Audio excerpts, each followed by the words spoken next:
Okay, 7.2 is log to linear form, which can be quite a challenging topic. So pay attention to this one. Ask me between now and next lecture if you get any issues. So the idea is, okay, so we can use logarithms to explore non-linear data relationships. So this would be a nice set of linear data, see it's all in a line. If you have some non-linear data, sometimes logarithms can turn that into something that resembles linear data. So that's what we're going to do today, turning non-linear data into linear data using logarithms. And there's two types of these questions. So type 1, y equals ax to the power b, type 2, y equals ab to the power x. Notice in this one we've got x to a power, in this one we've got x as the power. So two different approaches. And these are two types of questions they could ask you to solve. So how are we going to turn these equations into straight line equations? I'll show you now. It's basically using logarithms and log rules. Step 1, log both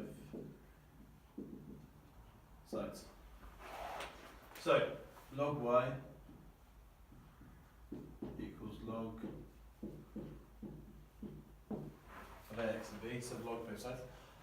Now we're going to use some log rules to simplify this.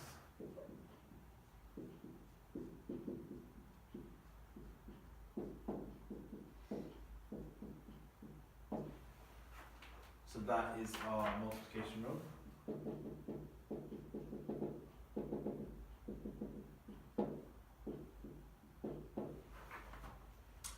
Now we can use the power rule to bring down b to the front of the power here.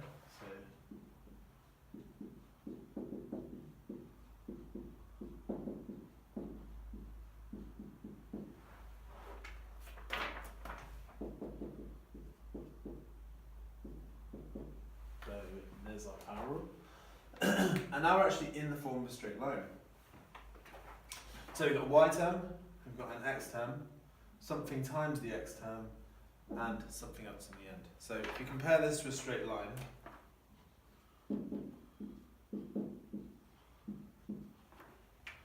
put mx and c the other way around, but that's fine. So we've got our y term, our x term, the thing times our x term, so m is going to be b, and then c. So in this one, our gradient is b, because it's b times log x, which is our x term, and our y-intercept is log a. So we turned it into a straight line. Now if we wanted to plot this, we'd have to plot log y on the y-axis and log x on the x-axis. So log y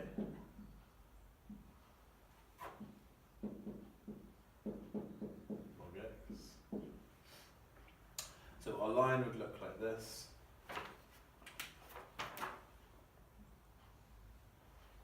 You would y-intercept at log a, and the gradient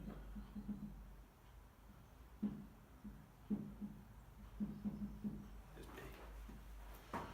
Right, we're going to try a similar thing for this one. If you guys want to pause it and give it a go, basically it's the same idea. We're going to end up with a different result. So different things will be the gradient and the y-intercept, but the same idea, log both sides and simplify until you get something that looks like a straight line.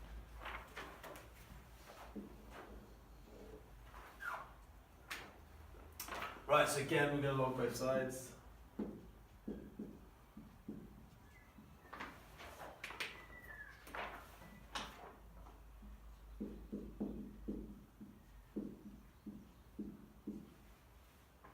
Now we're going to use rules to break it up.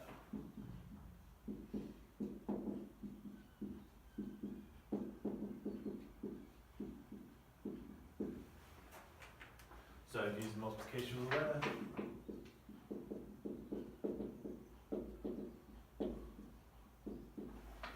Now we're going to use the power rule again.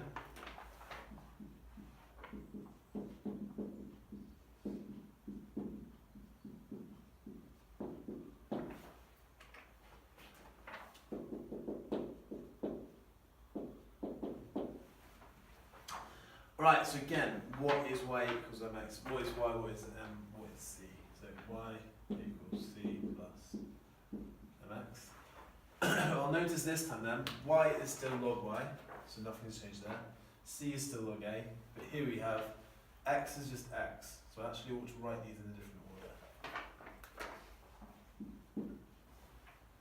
So there's our x, and our gradient this time is log b. So our gradient,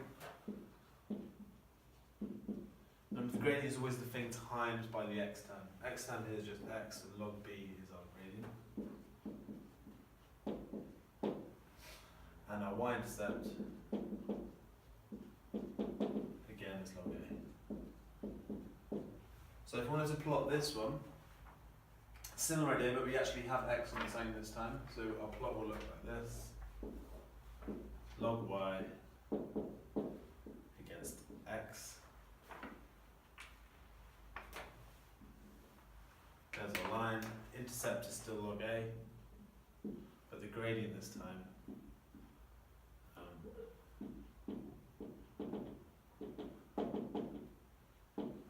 is log b. Cool. So those are the two types of questions you could be asked. Basically, don't worry about it too much. Just log everything, rearrange it, look for the x term, which could be x, or it could be log x. The bit times the x term is the gradient, so here's log b, here it's b. The bit added is always the y-intercept, and then you might be asked to sketch it. Right, so I'm going to try an example of this. You could be asked to do this from a plot. So if you guys are doing graph paper, try and do this along on some graph paper. But we'll go for an example or two, and then try the quiz. Okay, so those 4 points are normally what you have to do with these questions. First, you do a plot, then you read off your graph what the y-intercept and what the gradient are. Then you set those equal to find a and b. Then you find the relationship, so you put a and b back into the equation. Then you use the equation to make future predictions. They're always very similar to that. Sometimes you won't have to plot it, sometimes you just have to read off their plot of the data, but always very similar. So let's try a question.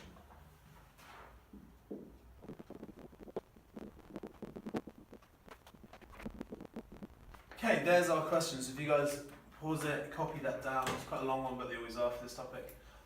So we've got a graph representing the growth of a population of bacteria, so the number of bacteria is P, over T hours. The graph has a gradient of 0.6, meets the vertical axis of 2. The scientists suggest that growth can be modelled using this formula. Obviously this isn't a line, so our job is going to be to turn this into a line. So for part A, write an equation for the line. We're just going to write y x mx plus c, and then chuck in all these variables. So, instead of y, we've got log p. Instead of m, we've got gradient of 0.6.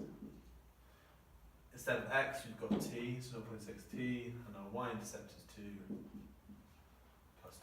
So literally, using y equals mx plus c, y equals mx plus c. There we go, don't even need to use any logs. Okay, part B, find a and b. So now we're going to log all of this equation to get something that resembles this, and then drop in the gradient, drop in the y-intercept to find a and b. So if I write this equation out again,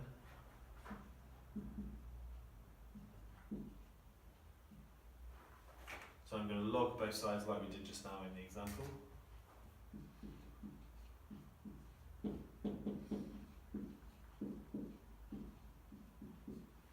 Now I'm going to use my multiplication rule and my power rule.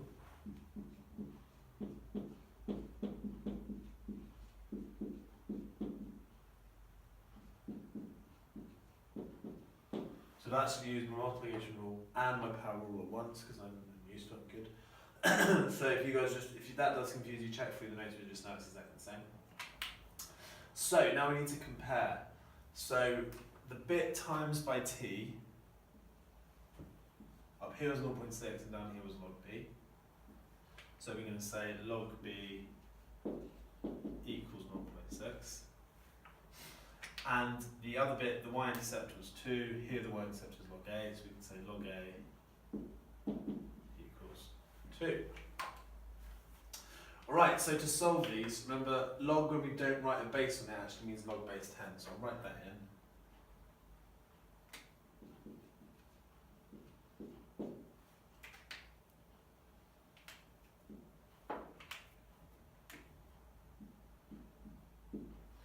log base 10 of b is 0.6, log base 10 of a is 2.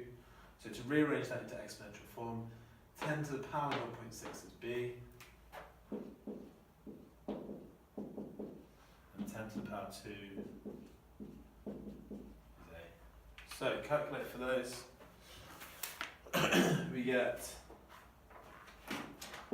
b is 3.98, a is 10 squared, so therefore a is 100. So write those over here.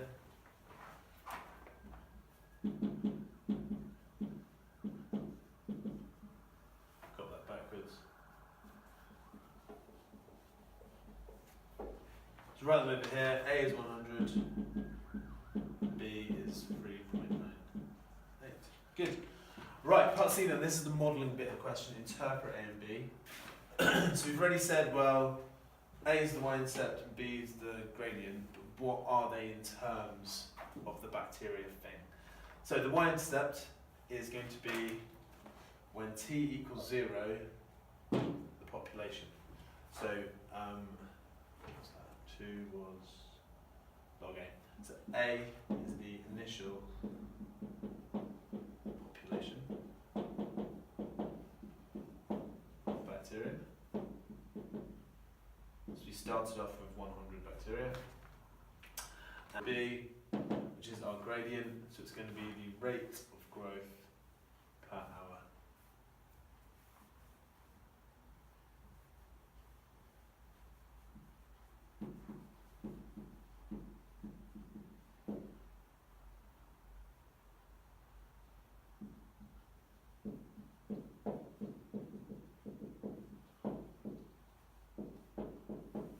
So rate of growth or the change in population per hour. So we're told it's hours, told it's population bacteria, so the gradient is the increase in the population per hour. Good, right, let's try another one of these. So if you want to, again, pause it and copy this one down.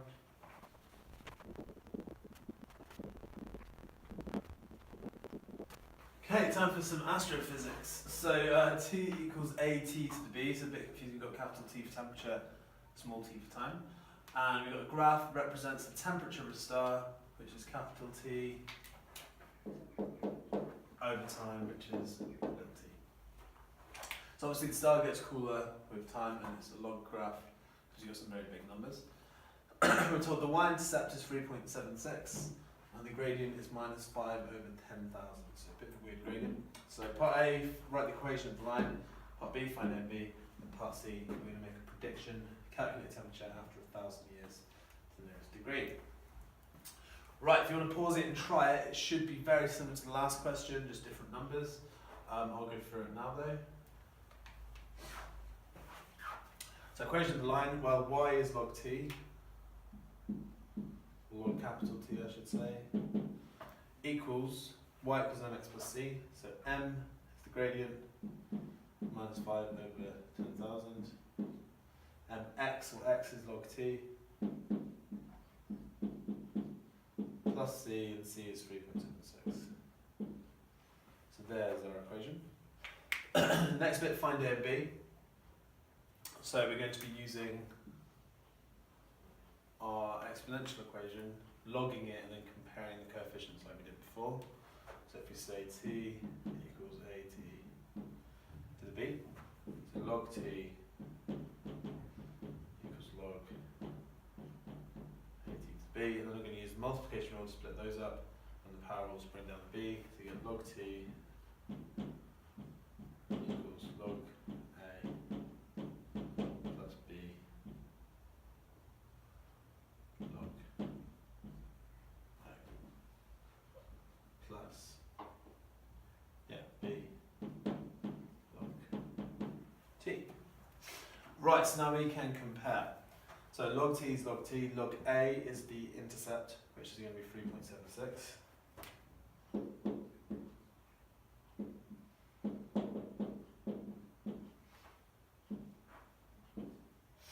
And then our gradient on its own, gradient on its own. So b is minus 5 over 10,000. So we don't actually need to do anything with logs this time, because b doesn't have any logs in it, and equals to this. So all we need to do is work out what A is, but there is B already found. So to find A, same as before, it's actually log to base 10. So 10 to the power 3.76 equals A.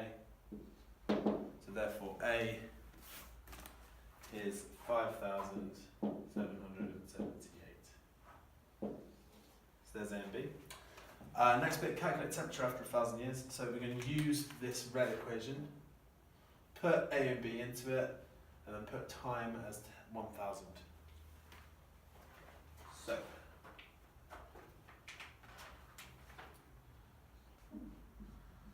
T, temperature, is A, 5778, times by a little t, time, which is 1,000 years, to the power B, or B was minus 5 over 10,000. Type that into a calculator, we get 5758. So that is the temperature of the star after 1,000 years. I'm guessing that's going to be temperature in Kelvin, for those of you that do physics and chemistry. But yeah, there we go. So just to recap, sometimes they'll give you the graph, sometimes you'll have to plot the graph yourself, so you'll see a couple like that in the assignment next week. We're going to use the graph and the equation to find A and B. So write the equation in the line, then use it off the graph to find your A and your B. Put them back into the equation to find the relationship, so that's what we did here. And then make predictions here. And then sometimes you're going to interpret what A and B actually are. So in this one, A would be, where is A gone? A would be the initial temperature of the star, so that's A. And B would be the rate of loss of temperature. So the amount the temperature changes per year, I'm guessing. Not very specific. Temperature in Kelvin, time in years. So yeah, the gradient would be the rate of change of temperature per year. Cool, right, that's it for this week. So try the quiz on this one as well.